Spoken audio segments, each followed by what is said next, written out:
গতকাল ছিল ইলেকশন। রাতে বৃষ্টির দরুন মামা ইলেকশন ডিউটি সেরে আমাদের বাড়ি প্রায় ভোর রাতেই পৌঁছেছিল। দুপুরে মামাকে বললাম, চলো ডাব খাওয়া হোক।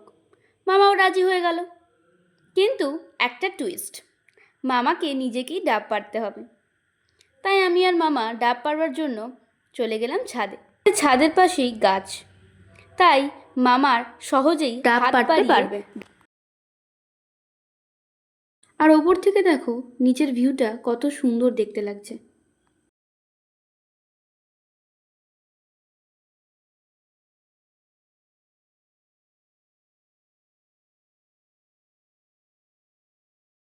আমার ছোটবেলার স্মৃতিগুলো মনে পড়ে গেল। তখন আমি খুব ছোট ছিলাম। শীতকালে মামা আর আমি ছাদে উঠতাম, তখন আমাদের দোতলা ছিল। তখন ছাদ থেকে হাত বাড়িয়ে ডাবগুলো পেড়ে আমি আর মামা খেতাম, খুব মজা লাগতো তখন।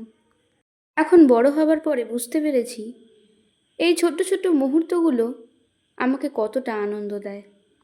বস্তুবাদী ব্যস্ততার জীবনে সবাই ছুটছে, সবাই ব্যস্ত, তাই এই ছোট্ট ছোট্ট অনুভূতিগুলি আহরণ করার সুযোগ আমি ছাড়ি না।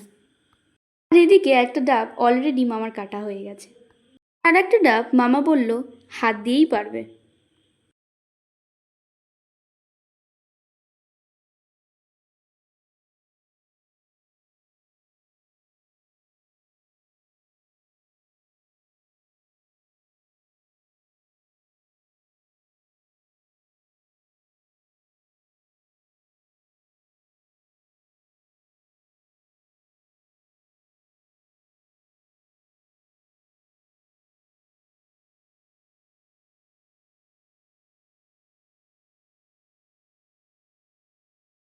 একটা মজার কথা বলি, ছোটবেলায় আমি বুঝতাম না কোনটা ডাব আর কোনটা নারকোল, দুটোকেই একই মনে হতো আমার।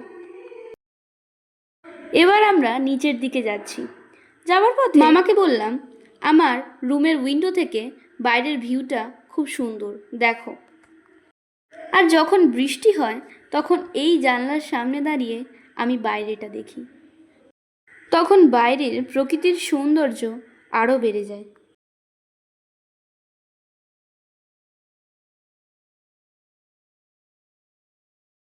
অবশেষে এলো ডাব কাটার পালা। মামা এখানে ডাব কাটতে শুরু করে দিয়েছে।